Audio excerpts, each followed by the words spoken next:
So we're very lucky tonight to have Dr. Adam Baxter Jones from the College of Kinesiology at the University of Saskatchewan joining us to present on physical development and the role of maturation in youth soccer. Adam's an expert in this field. He's done a lot of work over many years on topics like biobanding.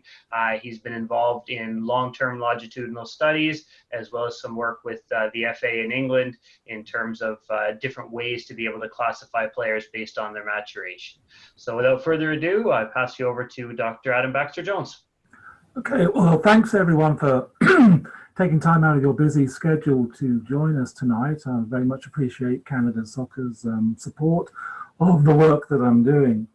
So, and as we said, there's a chat button. So I got two screens in front of me, so I can see the chat as I'm talking. So please interrupt if you need anything explained in any more detail.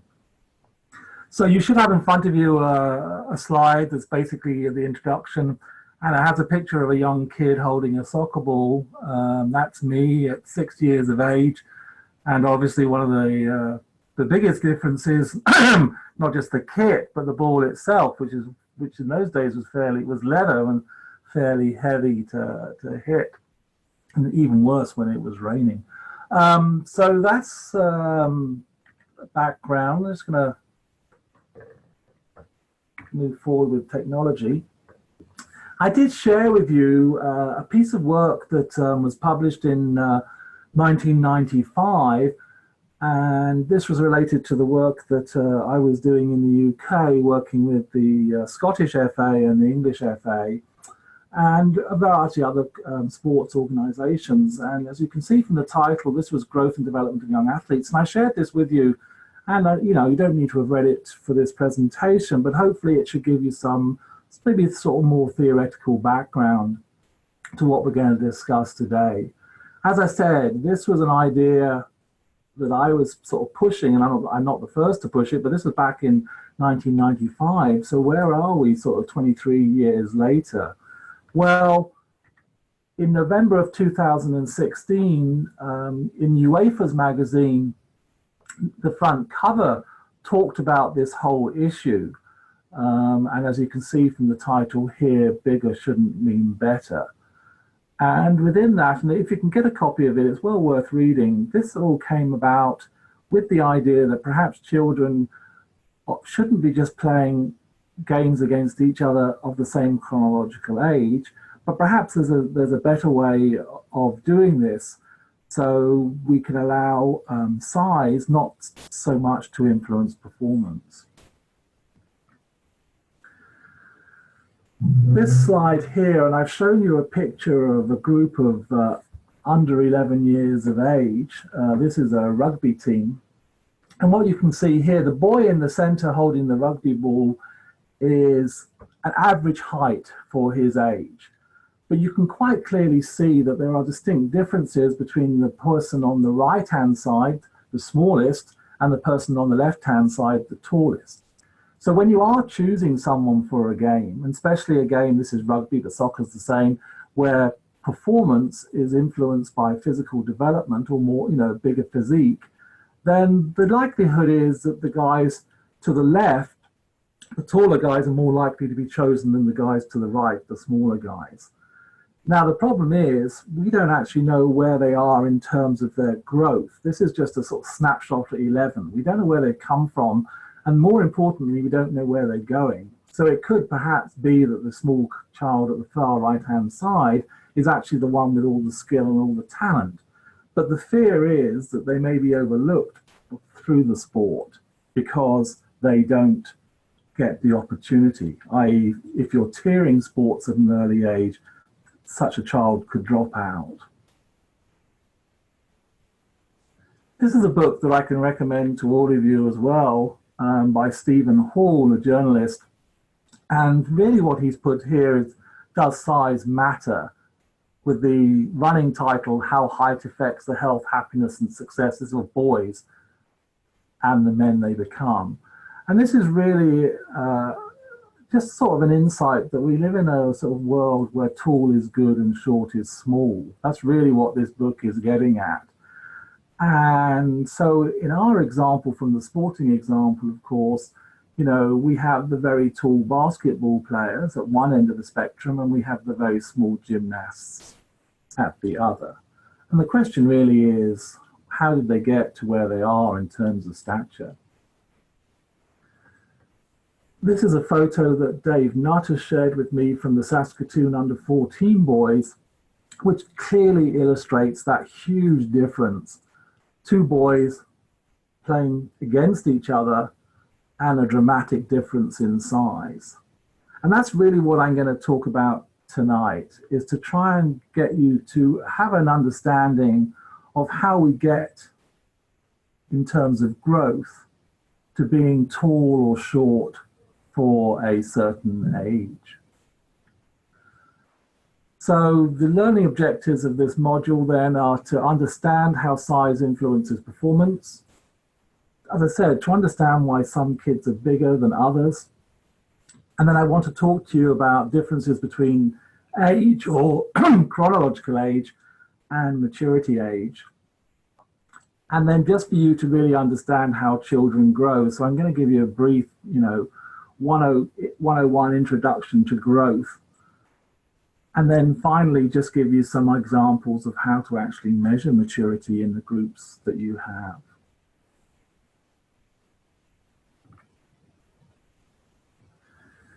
This is a book from the 1960s Rome Olympics. And what the book contains is a number of photographs of the physique of these athletes. And this was done by Jim Tanner. So he measured all the track and field athletes. And not unsurprisingly, what he found was that the athletes had body shapes that were specific to their sports. So if you're involved in more of a power sprint movement, then you sort of have a shorter, stockier body size. Whereas if you're maybe, say, a discus thrower, then you tend to have longer arms. Now, all of these are advantageous for the performance. And what Tanner concluded was that athletes are born and made. So really what you're saying there is that you have to be born with the right genetic background that promotes those types of things like longer arms or squatter features, etc. But once you are born with a certain body type, you have to obviously train and train well to develop and become top of your performance. So again, going back to our two extremes, our gymnasts and our basketball players, the question really comes up over and over again is, are we looking at an effect of nature, just genetic inheritance, or nurture? Is it actually the sport that you're doing yourself? If we take the example of the basketball players, the question would be, does training during youth as a basketball player make you taller? And I think most people would obviously say, well, no, that's not the case, that just those who are tall end up playing basketball. On the other hand, if we discuss the gymnast, is the gymnast small because of their training? I think there's more discussion that takes place. And there are a number of people who believe that short stature is caused by the training.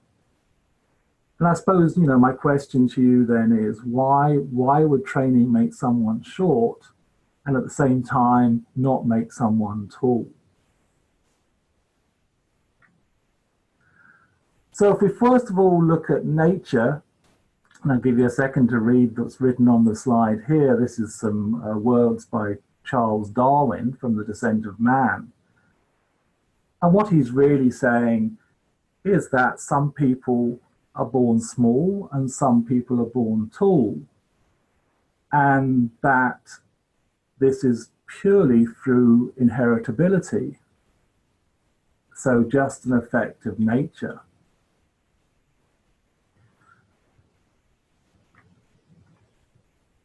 I'm going to illustrate through this presentation the growth of my own kids.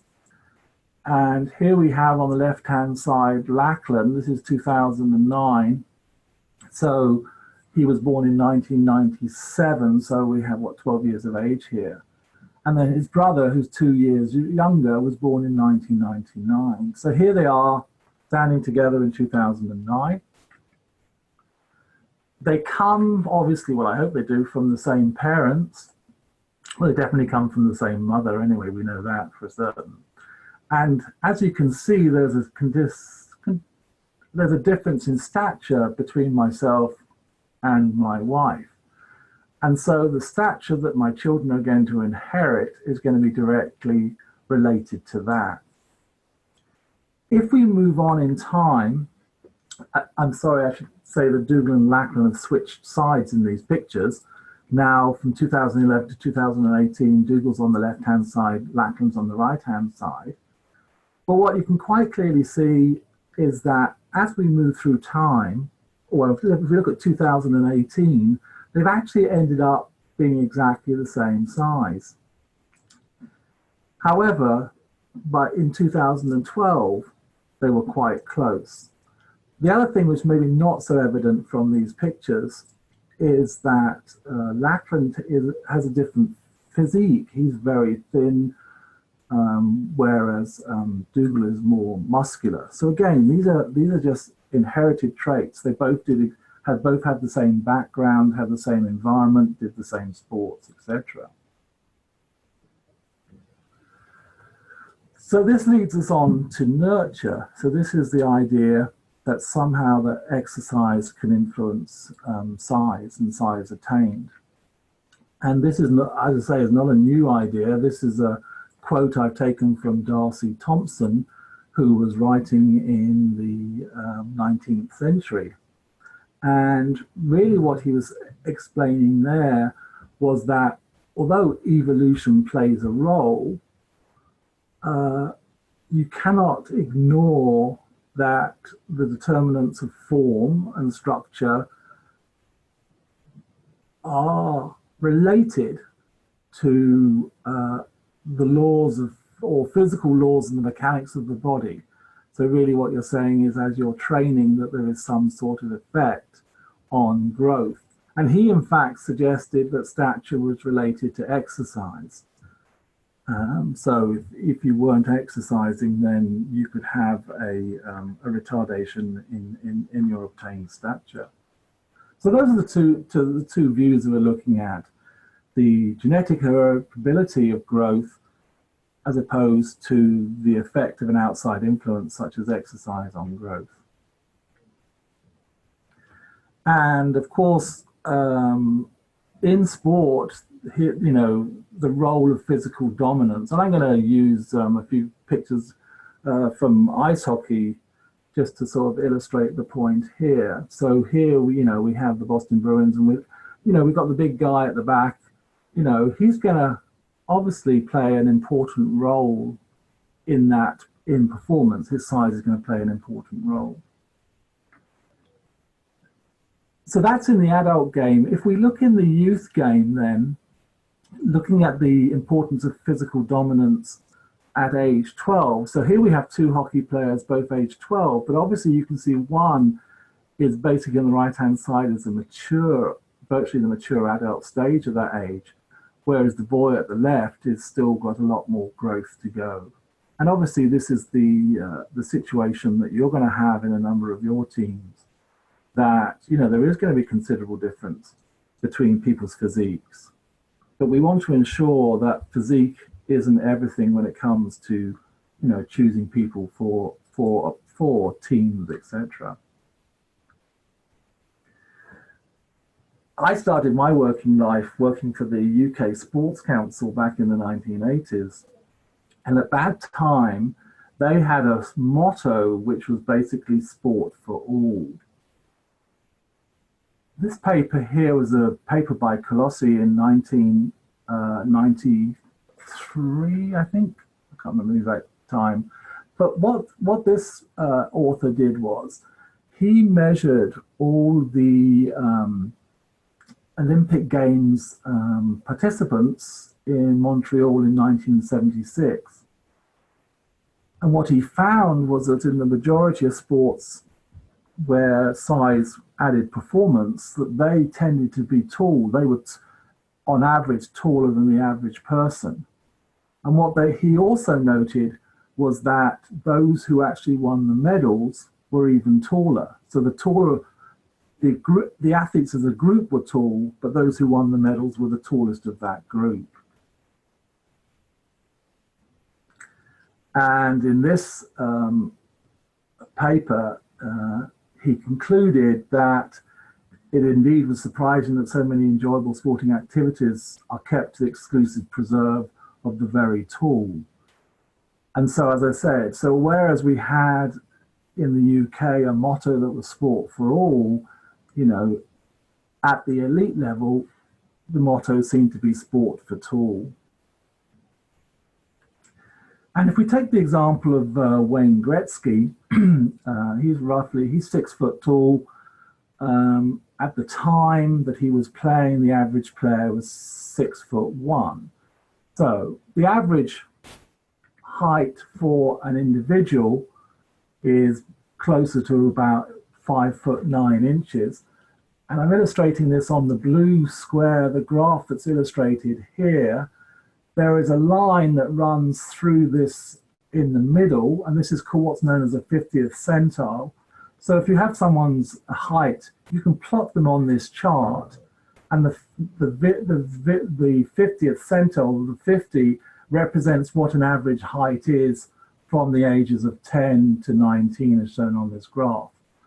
And so the red dot that's on the graph, this represents the height of Wayne Gretzky. I put at 19 because you virtually stopped growing 19, 20 as a boy. And so you can see that his height was in what's called above the 75th percentile. So what that says is that if you had of the population, 25% of the population have a stature that is great, this is in males of course, that is greater than 6'1". So again, it seems to emphasize that that Wayne Gretzky's size could have played a role in him being chosen. And there's one other thing I want to talk about, which is discussed in great lengths, is something called the relative age effect. And what this really relates to is the month that you're born in. And it comes down to your selection year. So if your selection year starts from January and goes through to December, month 1 will be January, month 12 will be December. And so you can see that, you know, as a young boy, that Wayne Gretzky was actually born on January 26th. And so he was born early in the selection year. If I put up the graph of the quartiles, so the number of individuals of the players from the NHL, this is 1988-89 roster, you can see, you'd expect in a normal population that each of those bars should be the same. So you'd roughly expect 25% of individuals to be born in quartile 1, which is January, February, March, and 25% to be born in quartile 4, which is October, November, December. But what you can quite clearly see here is that the majority of players are born within the first 6 months of the year. And this is, so when we're saying relative, this is your age relative to when you're born. But what it is saying is that when you have a group of individuals, and this is over a 12-month period, the individual born within the first 3 months of the selection year is going to have roughly 7 or 8 months more growth than has occurred in the person who's born at the end of the year. And so this is why you see an advantage in terms of growth. So again, that's something simple that you can do yourselves with your group that you work with, is to note when they were born, and to therefore note that there's likely more growth going to occur, or there's more growth that has occurred in those who are born early in the selection year. And so that was the NHL. This is some data taken from work we did ourselves, working at the bantam levels, the sort of 14-year old age groups. And of course, what you can see is the picture or the distribution of the boxes is very similar. And this is 88, 89, the same year as those born in the NHL, that we're seeing this effect, that more of the kids who are making, and I should, sorry, when I said bantam, these are selected for a bantam provincial team. More of those who were selected had birth dates within the first 6 months of the selection year. So you can see there seems to be a bias there in who's been selected for the team. This is moving forward. This is some other data that we did with, this is in 2005 with the Saskatchewan minor hockey. They had a tryout. So on the top left-hand side, what we have is the birth date distributions for just roughly 600 kids. On directly opposite that, so in your bottom right-hand side, is the number of kids who were selected from those 600 who made a team of 25 to 30 individuals. So if we look at or go across and see, sorry, I'm sort of misleading you, the top left-hand corner is controls, i.e. this is people who are not involved in sport, where you can see there's a general distribution across those quartiles, which are very similar. So although they go up and down a bit, there isn't a difference in them. If we look in the top right-hand corner, which is called B, this is group 1. This is the 600 kids who came to tryouts. So when we looked at the 600 kids, there was no difference in the distribution of those kids in their birth dates. On the bottom left-hand side, which is called group 2 HP, this is when I think it was 45 who were chosen at tryout B. So you can see those who were chosen initially, there was a higher distribution of those born in quartiles 1 and quartiles 2, so within the first 6 months of the year. And then if we go to the far right-hand side, which is graph D, G3HP, you can quite clearly see that those who actually eventually made the team were more, there was a more distribution. So there is a biasness here. And as I said, the biasness is going to be related to the fact that those who are born earlier in your selection year are going to have up to 7 to 8 months more growth than those born later. And if you're using growth or physical size as a characteristics to choose for your performance, then there's obviously a distinct advantage. And as in the case of the hockey, if you're choosing early, when they're say 14, 15 years of age, the likelihood is that those in the lower quartiles are dropping out of the sport and don't have the opportunity to come back in. So that's why you're seeing, as you go through the sport, as an example in the NHL, you're obviously going to see a distribution at bantam level, which is just replicated, mirrored once you get to the senior level. And this slide here, so that was just giving you an example of hockey, but here is some distributions of birth dates from the 2016 European under-17 and under-19 teams. So the top graph is under-17, the bottom graph is under-19. But again, I'm just showing to you that in soccer, this is occurring as well, where you're getting a greater number of individuals chosen for these teams who are born in early in the selection year, both at under-17 and at under-19.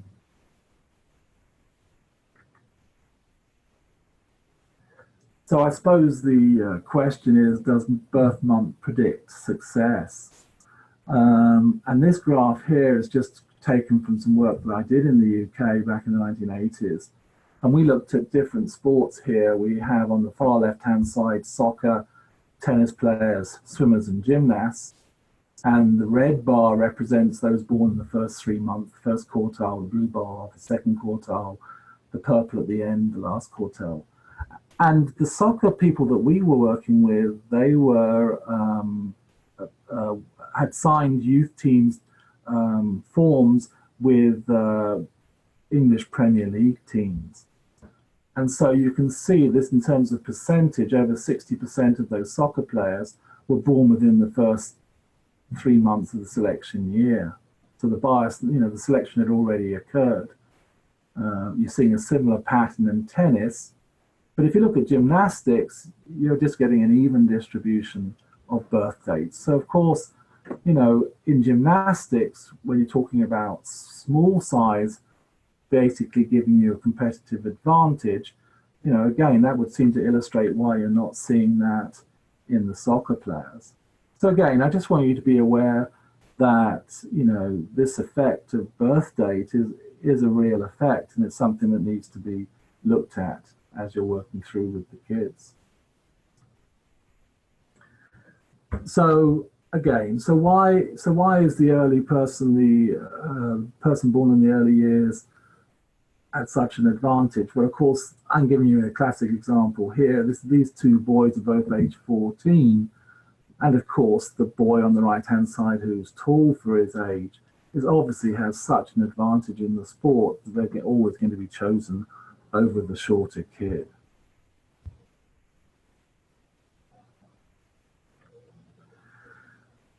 So that's our sport for tall, and then I just wanted to put in that, in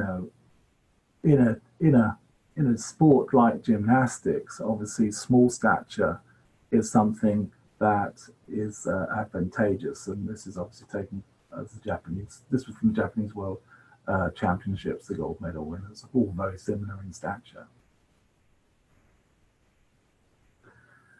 I wanted to talk a bit about one of the things you can do when you're working with kids is the role of the parents. So I've obviously, the classic joke is that if you want to be a top athlete, you really need to choose your parents carefully. And in this case here, what we have is a family, and the girl in the stripy shirt in the middle between the two parents is a top-level gymnast. And I'm just illustrating, and obviously she is small for her size. She has a sibling who's also short stature, but most importantly, the parents are short stature. So it's not unsurprising that a short-statured person comes from short-statured parents. This kind of rebukes the idea that perhaps training in gymnastics is making you short. Although I suppose it is possible that the mother was also a gymnast, as there is quite often, people who do a certain sport bring their children into the same sport, that she could have done that sport, and that had caused her growth retardation, etc. Okay, so if you do have parents, one of the simplest things you can do is, if you do know the parent's height, you can actually predict how tall an individual is going to end up. And the simplest way of doing that is that if they are a girl, you take their mother's height, you add it to their father's height, but you take 13 centimeters off the father's height. And 13 centimeters is the average difference between an average male stature and an average female stature. So you're adjusting the father's height to take into account that it's a girl. So if you add the mother's height to the father's height minus 13 centimeters and divide by 2, that will actually give you an estimate of what stature that athlete or the person you're working with is going to be. As with any kind of measure, there's also, or an estimation of something that's going to happen, there is an error, and that's roughly 9 centimeters. So it's quite a big error. So basically what you're doing is you're saying they're going to be, let's say, 170 centimeters, but they could be 179, or they could be 161. But it does give you a general ballpark as to how tall they're going to be. Boys, on the other hand, this is their predicted height. So you take mother's height, and this time to take into a difference of being a boy, you add 13 centimeters to the mother's height, you add it to the father's height, divide by 2, and that gives you a prediction of how tall they can be. So that's kind of looking at that sort of nature idea.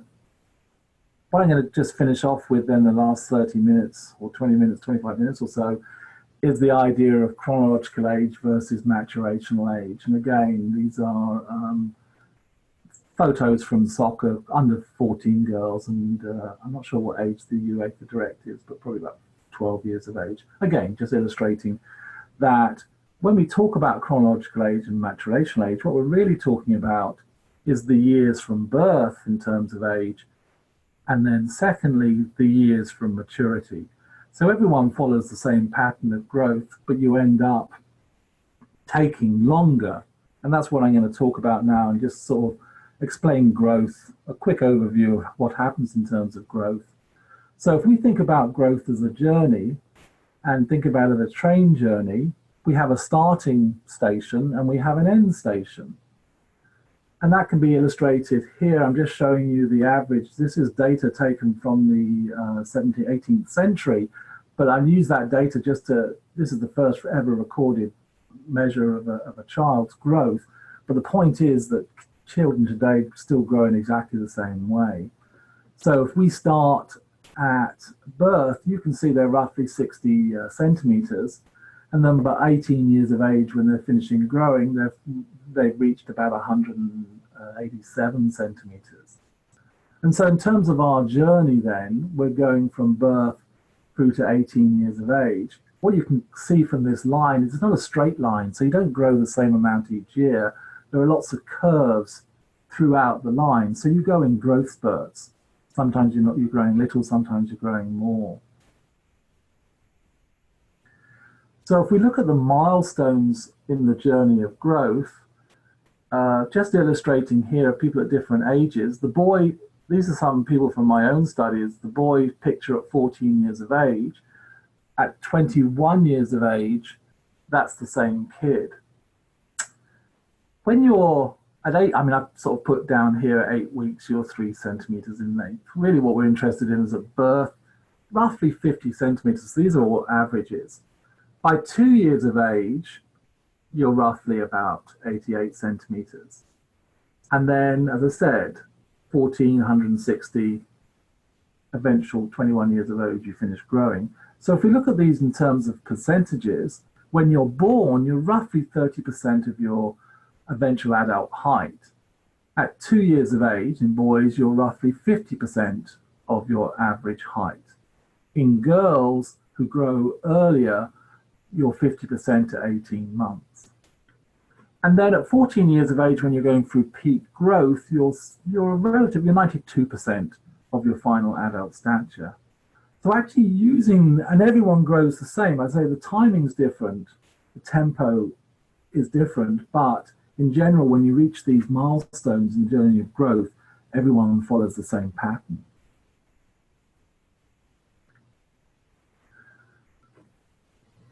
Just to throw in some stats here, what we usually do within a reference population then is to line everybody up. And so on this graph here, we have all those who are short are at the left-hand side of the curve.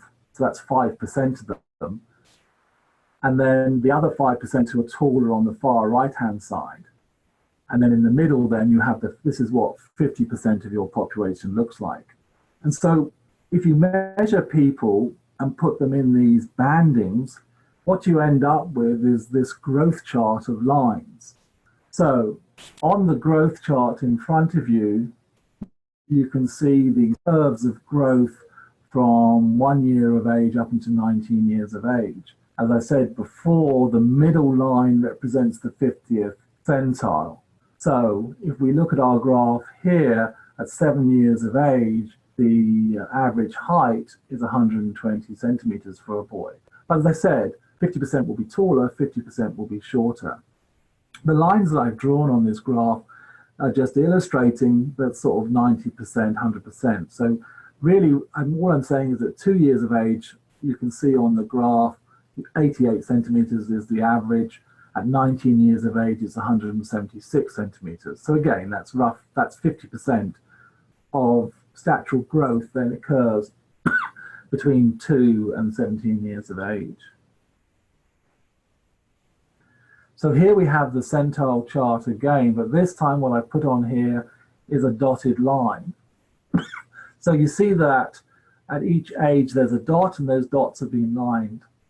And so you can see that an individual can follow the average curve from 5 to 17, 18 years of age. But very few people actually follow this curve as shown here, because you have to be born average height, you have to have average growth all the way through. And so what's more often likely to be seen is growth that you're shifted on that curve. And that's illustrated here. Here we have a gymnast and a swimmer at 14 years of age, so a tall swimmer and a short gymnast. And all I'm trying to do is to illustrate that they would have similar growth between about 4 and 10 years of age. But then the swimmer grows quicker, so is on a higher centile and then averages off. But the gymnast, who grows slower, between the ages of 10 and 15, is always going to look shorter. But again, I'm saying that these two individuals start on the 50th centile and end on the 50th centile. And again, I'm just going to illustrate it with my own kids here. So here we have weight on the left-hand side, length on the right-hand side. The top graph is Lachlan, the bottom graph is Dougal. And you can quite clearly see in the middle line, the dark line in the middle is the average. So you can see that in terms of both weight and length, there were differences between my two kids, that Dougal followed that average 50th centile, whereas Lachlan tended to be shorter and had less weight. So that was them at birth in the first few weeks of life. If we now move forward in time, this is now in 2009 when Dougal was 10, Dougal's in the red, Lachlan's in the blue, and Lachlan is 12. They're both on the 50th centile line for height. But in terms of weight, Lachlan's on the 50th centile, but Dougal was much heavier at 10 years of age than Lachlan was at 12 years of age. As I said, both of them come from the same parents, and using that example I showed you about predicting what heights they will be, both of them then are estimated to end up being between the 50th and 75th centile. So both you'd expect them to end up being roughly just under 180 centimeters. If we go from 2009 to 2011, if we jump forward 2 years, again, you can see that in terms of stature, we now have a young boy in terms of Dougal who's way above average, and Lachlan as well is above average in terms of height. So really they're entering their growth spurts much at an early age. And so what ended up happening is someone like Dougal was tall for his age to his peers. If we move forward in time, this is now 2012, we can see that they're both now, their lines are drifting towards that 50th centile. And in fact, here we have in 2018 that both of them now, as I said, they're similar in height, and they're actually very similar to that green circle, which is with their estimated heights. This is just to illustrate the fact that between boys and girls, that maximum growth in stature starts at about 8 to 10 years of age in girls and finishes about 11 to 15, whereas boys' massive growth stature starts about 2 years later, 11 to 15 to 16 years of age. Not to leave out my daughter from his presentation, here's a picture of her when she's 10 and a half years of age, and her friend at school, Hayley, was 11 and a half years of age. So you can see that there's considerable difference in stature. So again, what we're looking at is later timing and slower tempo of growth. So whereas Jessica is average or above average stature, Hayley is growing slower. And then I just wanted to end up, here's a picture of them at their grade 12 grad, where you can see that Hayley is still shorter than Jessica, but the difference is significantly less once they've both finished growing. So what can you do? So within your own area, you're working with kids, this is an illustration. So you could use size to predict maturity. So here we have three boys, A, B, and C. They're roughly the same height, 220 centimeters at age 7. These are the same individuals as we move forward in time. Now we've got them at 14 years of age. What you can now quite clearly see is that the boys on the left and right-hand side are the same height, but the boy in the middle is considerably shorter. So you could conclude from this that the boy in the middle is maturing later because he's shorter. However, when we finally get them, this is age 40, you can now see that the boy on the left-hand side and the boy in the middle, men I should say now, they end up being the same size. And the guy on the far right-hand side ends up being the tallest. So what's happening? Well, if we go back to when they were 14 years of age, what you can see is that the first boy on the left-hand side, who was 173 centimeters, he only had 6 centimeters left of growth, whereas the boy in the middle, who ended up at the same height as the boy on the left-hand side, he still had 23 centimeters of growth to go, as did the boy on the right-hand side. And so what you're really actually seeing here is, rather than the boy in the middle growing sooner, it's the boy on the left-hand side who's growing quickest. And so he's the most mature at 14. So as I say, just using size alone really doesn't help you understand unless you know or predict where they're going to end up. So as I said, what we're actually looking at is the tempo of growth. So just again, illustrating difference in size in the photo, and then you're looking at our reference chart here on the right-hand side, you can just see that some people just grow quicker. And if we go back to our whole idea of growth as a journey, what we can actually look at is the fact that rather than on the right-hand side on the graph, the top graph here, where we have the distance that's occurring between our beginning station and our end station, what we're more interested in is how fast you're going, and that's shown as a velocity. And so the bottom graph is it's the same data, but it's shown it in the gain in height per year, as opposed to just height at a different age. And what you can quite clearly see is that you grow very fast within the first 2 years of your life. You then grow between 2 and 10, 11 years of age, roughly about 5 to 6 centimeters a year.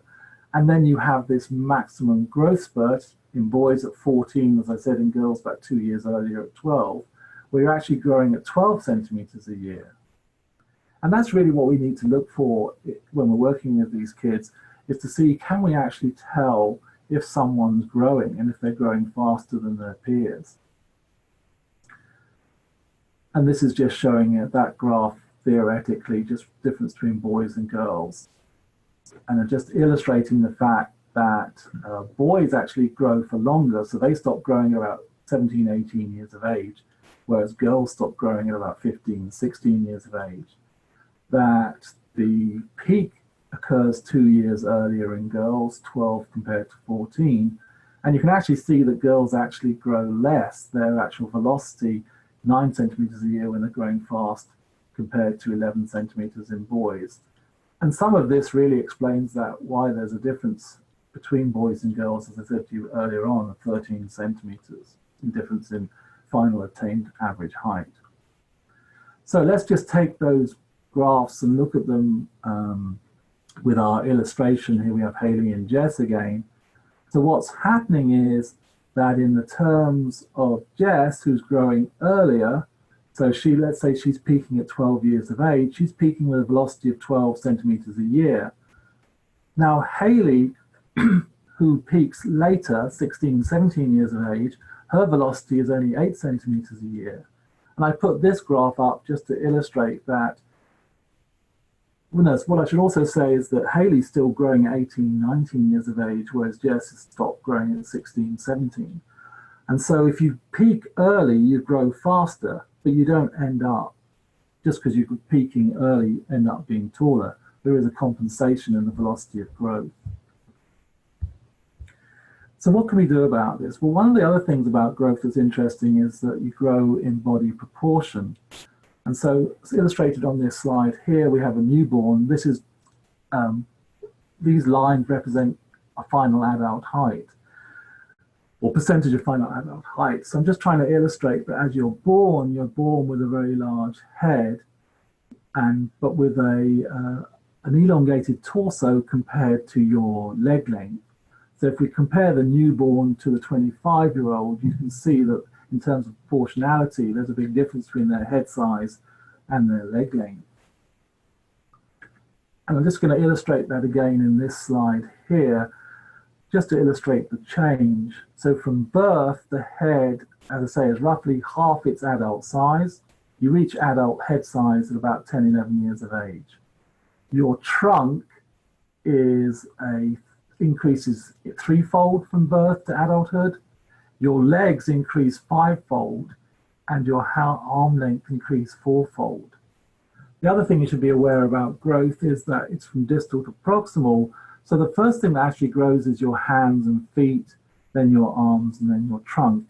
And obviously, I'm sure all of us with kids know that this is illustrated by the fact that the first thing you notice when someone's growing is you have to buy them new shoes, then you have to buy them new pants, and then you have to buy them new shirts. And so that's all a reflection of proportionality.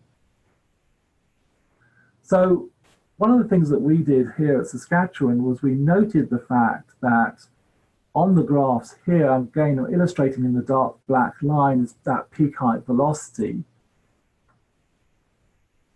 occurring at just before 12 in girls and about just before 14 in boys. But what we've also done with our study is we measured how long their legs are and their sitting height. Sitting height is basically the measurement of head to the base of the spine. So that's your trunk length.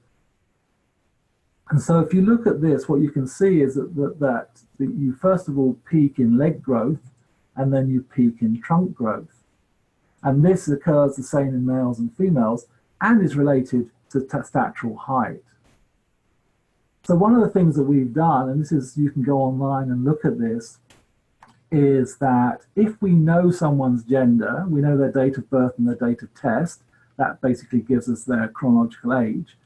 We know that we can measure their sitting height. And as I said, this page has all the details of how to do the measurements. If you know their weight, their sitting height, and their height, it will actually calculate, this is an online calculator, their age at peak height velocity. So how close they are to having achieved or not achieved peak height velocity. And this is a tool that we put together that hopefully can be used by coaches in the field to give an estimation of growth. So just to give you an example of this output, so if we have someone who's 12 years of age, and then we use that calculation to predict that their peak height velocity is going to occur at 12 years of age, then we know that they're still 1 year away from achieving that maturity milestone of peak height velocity. On the other hand, if you take somebody who's 11.2 years of age, the same age, but you predict their age of peak height velocity to be 11, then you can see that they're 0.2 of a year past peak height velocity. So you can have two people of the same age. They can also be the same stature, remember, because stature is related to how tall their parents are. But this will give you an idea of how to band them. And on the right-hand side, I've taken from that UEFA magazine just a measure there, where you can see that the work that I've done, and this is a paper, I should say, by Bob Mirold and myself, published in 2002. And we've called this maturity offset. So how far are you away from achieving peak height velocity? And as I said, UEFA have used this now to look at this idea of how do you remedy the relative age effects, that's distribution of birth dates, and how do you remedy the idea of size. And this is some work that I have been involved with, which is this idea of biobanding. So the idea is that rather than have your groups aligned by that chronological age, you could use a biological age or biobanding and align people by maturation. And this is taken from, well, this was a competition of the English Premier League, some of the systems used. This is back in 2015. So you can see, going back to my very first slide, you know, it's taken about 20 years to get from the point of identifying that competition and remember, we're just talking about during those ages of maximum growth, so sort of 10 to 15 years of age, where competition would be fairer if you banded individuals by their maturity rather than their chronological age. So hopefully what I've shown you in this presentation is that in certain sports, that early birth months can be associated with being tall in your group. So be aware of what your birth dates are. The idea that growth is this distal to proximal, the idea of proportionality. The idea that people of the same chronological age can be up to about 5 years difference in biological age, and that biological age groupings could be used in the sporting context. And that finally, that growth is related to timing and tempo. So everyone has the same growth picture, everyone grows in exactly the same way. It's just that the milestones that are reached can be reached at different ages, and the speed of growth can be different. So you need to have, as I say, some idea of where a child has come from and where they're going to. And as I gave you an example, one of the things where they're going to is that you can use parental heights to estimate how tall a child is going to be. And then if you know how tall they're going to be, and you know how tall they are now, that idea of, let's say at 14 years, you're 92% of your final adult height. That's another way that you can use the information from children you're working with as to identify where they are in that whole growth aspect. And then finally, hopefully go online and have a look at the work that we've done, that we've provided online calculators, which can be used if you measure a child's age, height, and leg length and weight. You can actually predict this maturity status. And remember, we're talking about this age at peak height velocity.